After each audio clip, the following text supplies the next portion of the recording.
High in the Alps sits a country with no oil, no empire, and almost no natural resources.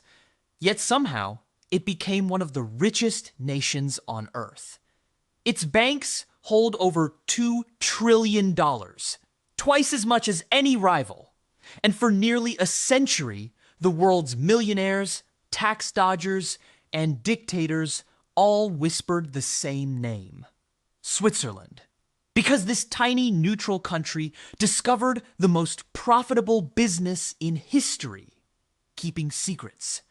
This is how Switzerland got rich, hiding the world's money, and how it almost got away with it. Rewind 300 years, and Switzerland was one of the poorest corners of Europe.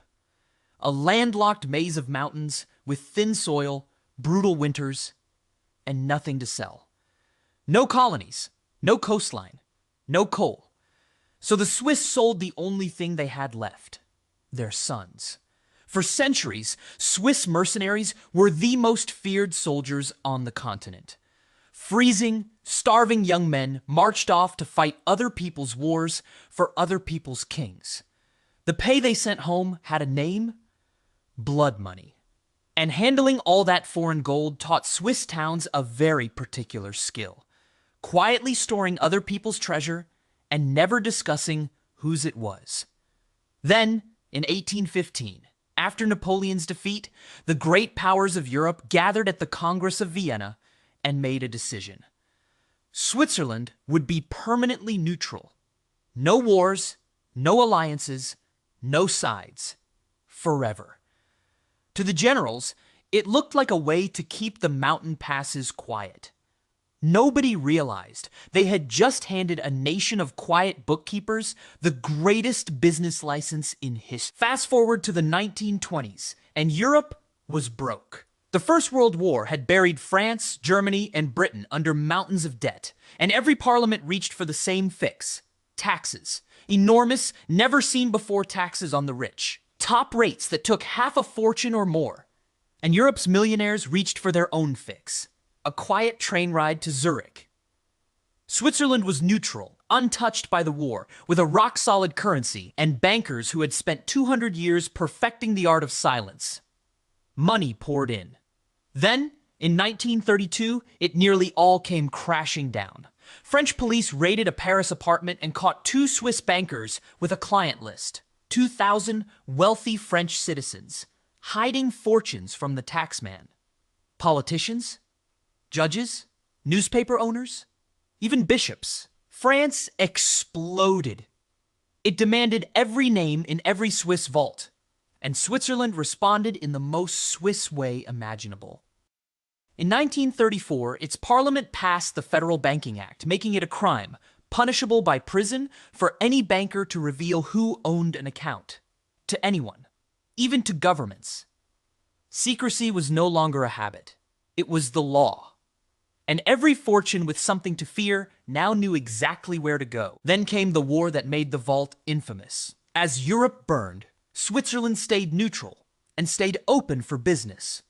With both sides. The Swiss National Bank bought gold from Hitler's Germany, worth hundreds of millions of dollars, billions in today's money, including gold looted from the national banks of conquered countries. Swiss francs were one of the few currencies the regime could spend anywhere, and Switzerland kept the window open until the war's final months. But inside those same vaults sat something darker still: the life savings of Jewish families who had trusted Swiss banks to keep their money safe from the Nazis. Thousands of those depositors never returned. And when their children came to claim the accounts, the banks asked for paperwork, account numbers they never knew, and death certificates that concentration camps did not issue.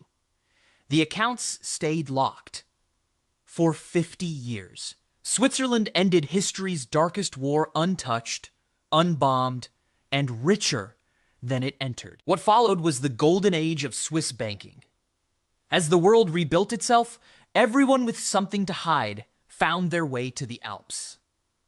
The tool of choice was the numbered account. No name on the paperwork, just digits. Your identity known to a handful of executives sworn to silence by law. African rulers like Mobutu and Abacha parked hundreds of millions while their countries went hungry. Ferdinand Marcos moved billions out of the Philippines. Shahs, generals, oil sheikhs, cartel accountants. The vault asked no questions, and the money never stopped. By the 1980s, this country of just a few million people managed roughly a third of all the world's private offshore wealth. Geneva private bankers handled more foreign fortune than entire empires. And ordinary Swiss citizens lived remarkably well. World-class wages, a currency stronger than gold, spotless trains, and cities that topped every quality of life ranking on Earth. An entire national economy, quietly powered by the world's secrets. But every vault has a key. And this one turned out to be a single furious banker.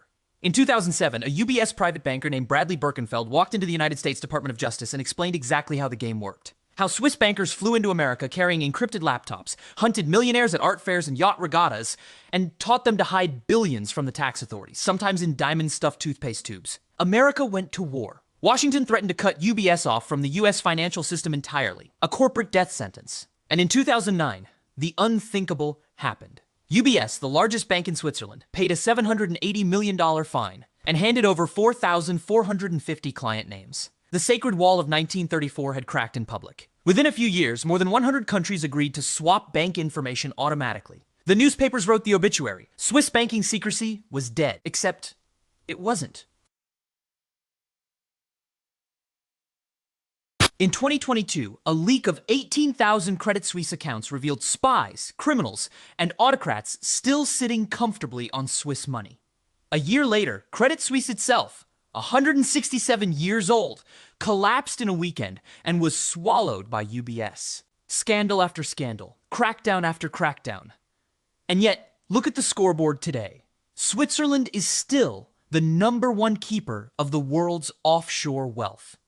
Over $2 trillion, still nearly double its closest rival. Because Switzerland understood something the world missed. The secret was never really the secrecy. It was trust. A currency that never collapses. A government that never falls. 200 years without a war. And bankers who, whatever else they do, simply never lose the money. Taxes rise, empires crumble, currencies burn, and the money still runs to the Alps. The vault door was forced open for the whole world to see, and the money walked right back in anyway. Because the most valuable thing Switzerland ever built wasn't the vault. It was the reputation. And a reputation, unlike a secret, is almost impossible to steal. If you liked this story, you'll love how a country with no income tax at all became home to every millionaire in Europe. That video is on your screen now.